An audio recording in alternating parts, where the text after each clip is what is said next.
Hello everyone, I am Suman Bhagat and I am back with another poem जिसका कि आज हम लोग क्रिटिकल एनालिसिस करेंगे। Title of the poem is Indian women and this poem is written by a very well known Indian author Shiv K Kumar.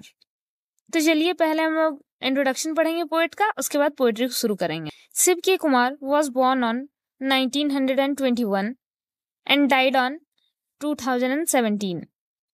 He was a poet, novelist, short story writer, playwright, translator and critic. वो university of Hyderabad में English के professor भी थे।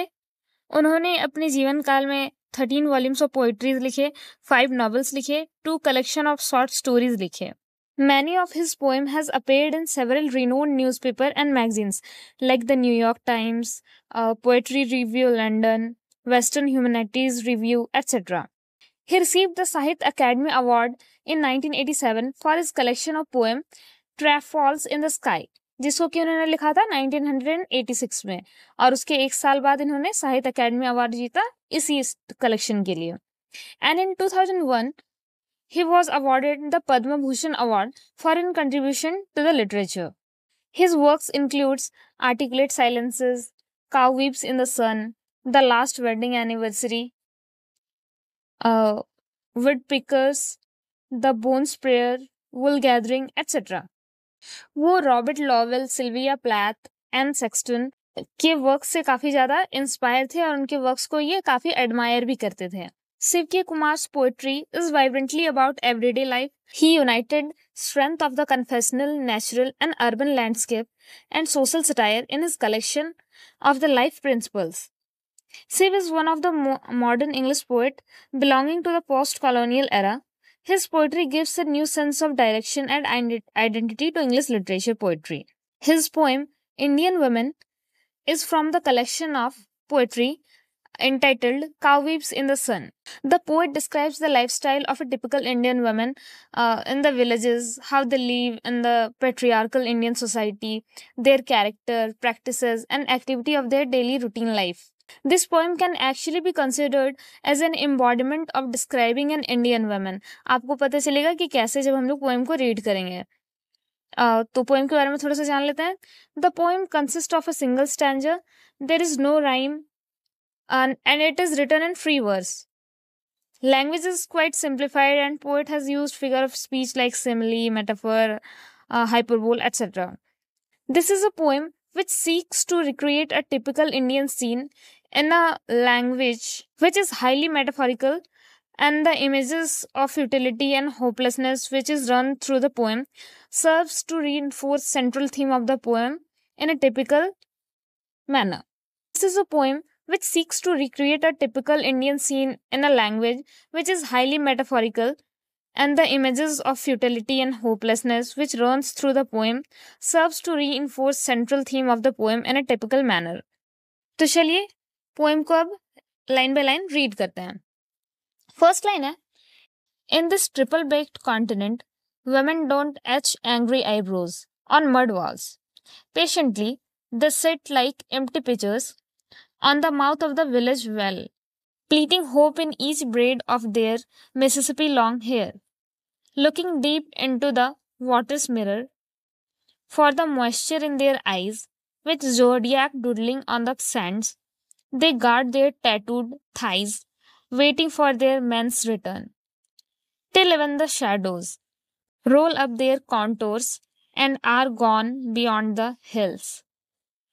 छोटी सी poem है पर बहुत ही powerful message देती है, एक सीनरी को बताती है जो कि टिपिकल इंडियन वुमेन की लाइफ कैसी है ये डिपेक्ट करती है। And the poem actually deals with endless story of suffering of women in Indian subcontinent in which women are the most oppressed and exploited. तो चलिए हम लोग लिटरेरी डिवाइस को देखते हैं और थोड़ा सा साथ ही साथ क्रिटिकली एनालिसिस करते हुए चलते हैं। फर्स्ट लाइन में जहाँ ट्रिपल यूज हुआ है, ट्रिपल से हमें पता चलता है 3 चीज़ों के बारे में बात हो रहा है। वो 3 चीज़ें हैं ट्रॉपिकल कंडीशंस यहाँ की, poverty and gender roles. Second line है जहाँ पे लिखा है डोंट एच एंग्री आईब्रोज। इसका मतलब क्या है, यानी कि वो लोग अलाउड नहीं है एंग्री होने के। नेक्स्ट है मड वॉल्स।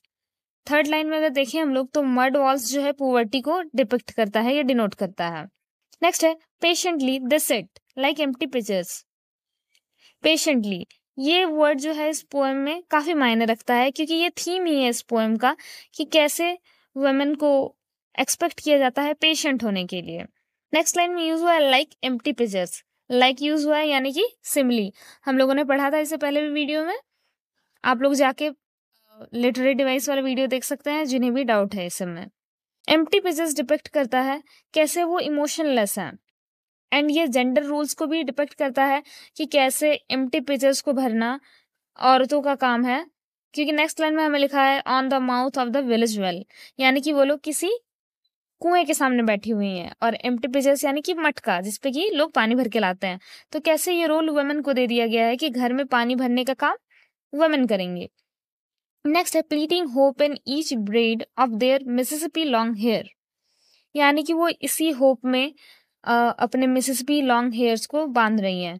मिसिसिपी लॉन्ग यानी कि यहाँ यूज हुआ है हाइपरबोल का, क्योंकि मिसिसिपी क्या है, एक रिवर है, और इतने लंबे बाल होना तो पॉसिबल है नहीं, इसीलिए यहाँ पे मेटाफर का भी यूज हुआ है साथ ही में, और हाइपरबोल का भी।